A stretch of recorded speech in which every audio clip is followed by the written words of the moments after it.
Hi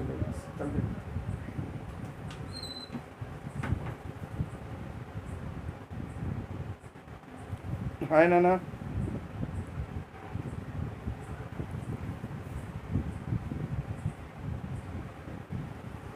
See, we have discussed about the conditions for forming of electrovalent bond or ionic bond. So in that we learnt about lattice energy. So we will learn some more points about lattice energy now. What is lattice energy? The amount of energy the amount of energy released when the required number of positive and negative ions are condensed into crystals. That means so many positive ions and so many negative ions, they condense. All the positive and negative ions will they cluster, or else they group together. Okay, so they condensed into crystal. So when they condensed into crystal, some amount of energy is released. Okay, so here how much amount of crystal to form 1 mole of ionic compound? To form 1 mole of ionic crystal, so the amount of energy released during that process, so that energy is said to be lattice energy. Generally, with the increase in lattice energy, the ease of formation of ionic compound increases. When lattice energy is more, then that ionic compound formation of ionic compound will be more. According to Coulomb's law, lattice energy can be calculated by using the formula. What is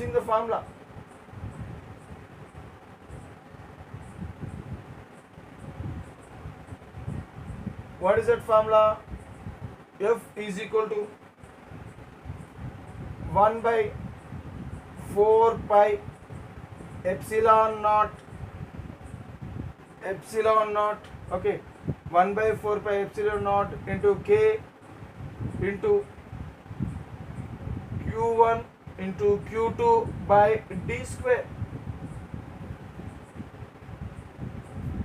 So here, this is what the force of attraction. So here the force of attraction, it is calculated as lattice energy. Force of attraction between what? For example, here sodium ion and here chloride ion. I am assuming sodium ion has spherical shape and chloride ion has also spherical shape. Okay, so now these two ions, they form a bond. So what happened here? The nucleus of this one and nucleus of this one. So this is the ionic radius. This is the radius of sodium ion and this is the radius of chloride ion. So if you join the two nuclei, so then it is nothing but the sum of radius of sodium ion and the radius of chloride ion. So here the sum of the radius of cation and anion. That means radius of cation plus radius of anion. So the radius of cation plus radius of anion. So the sum is said to be D. What is D? D is nothing but the radius of cation and radius of anion. The sum of the radius of cation and anion.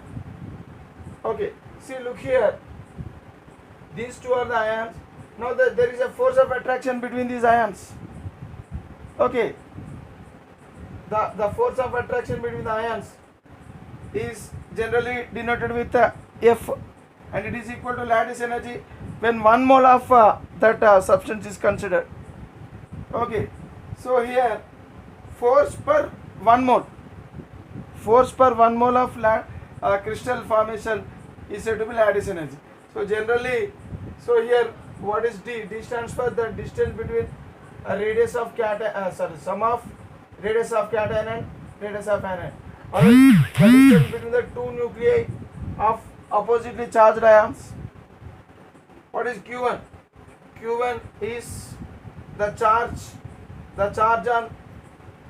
on one ion, and Q2 is the charge on other ion, opposite ion. So Q1 may be positive ion or may be negative ion. If Q1 is the charge on positive ion, then Q2 will be the charge on negative ion. So like that, Q and Q2 are the charges okay, on the oppositely charged ions.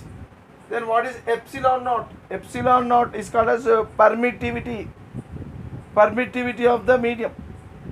This K is called as dielectric constant of the medium.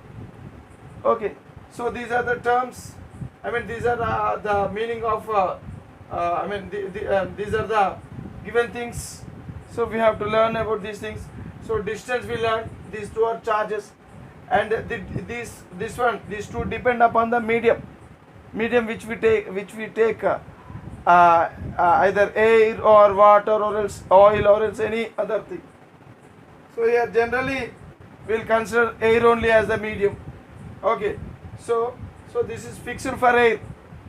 Okay, but these two values but these values they vary from compound to compound. Okay, suppose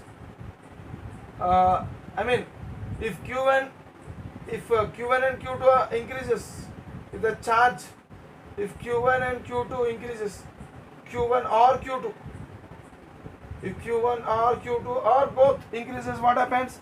The force of attraction increases. Then force of attraction increases. Therefore, lattice energy increases. Because force is directly proportional to the product of the charges. And if D increases, what happens? Force decreases. Therefore, lattice energy decreases. Okay. So in this way, the lattice energy is nothing but the force of attraction, okay, between the oppositely charged ions, calculated for 1 mole. This formula is according to Coulomb's law. Okay. So look here. Based on this formula, we can save few points. So just I'm writing on the I'm rubbing it off and write.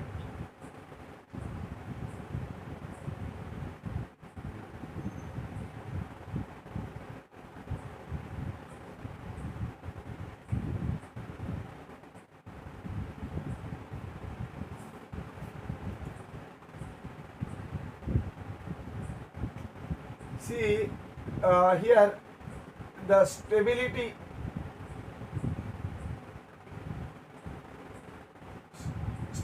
of ionic compound, and next step, the strength of the bond, strength of the ionic bond, stability of the ionic compound and the strength of the ionic bond. Okay, the strength of ionic bond. Both of them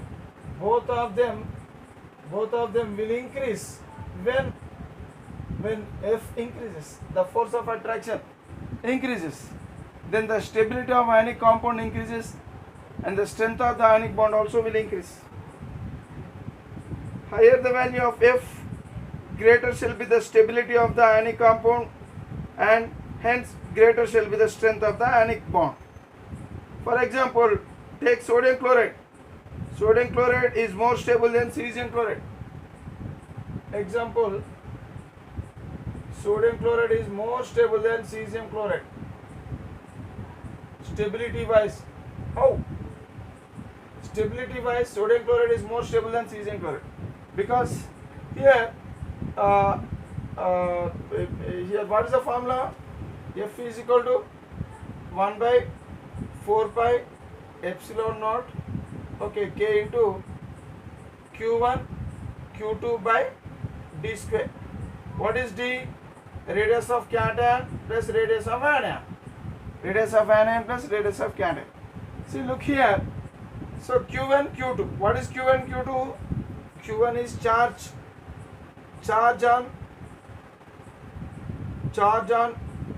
cation, and Q2 is what? Charge on anion. See, look here in NaCl. So what is the charge on cation? 1 unit of charge. So what is the charge on anion? 1 unit of charge. In cesium chloride, if you see cesium chloride also, the charge on cesium is +1 and charge on chloride is -1. See, charge wise, both the compounds will have same charge. Q1, Q2 value will be same. Then what makes the difference between these two? The difference between these two is due to this one, D. Because radius of anion plus radius of cation. In both the cases, anion value is same. The radius of anion is same. In both the cases, it is chloride ion. But here, the cation, the radius of this cation and this cation, these two cations are different, their radius also will different. So the radius of sodium will be less than the cesium because in the periodic table, so sodium will be placed above cesium. Sodium, potassium, rubidium, cesium. So here cesium will come and above cesium. So rubidium and potassium, and above potassium sodium will come. So here gradually down the group size of the atom increases. Even ion size of the ion also increases.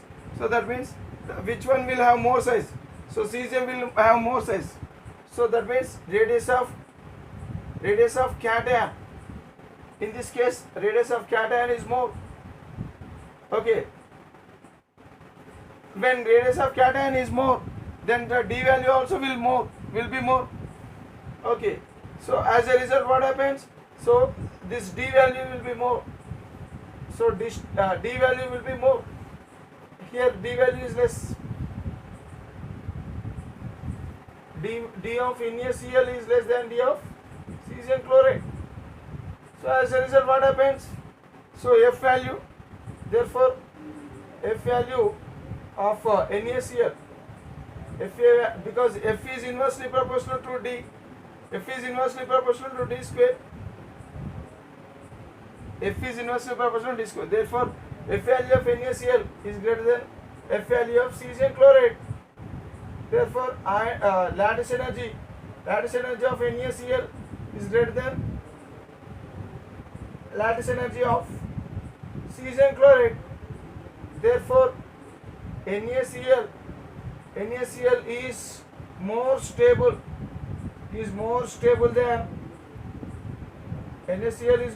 than cesium chloride. And NaCl, the ionic bond of NaCl is stronger than ionic bond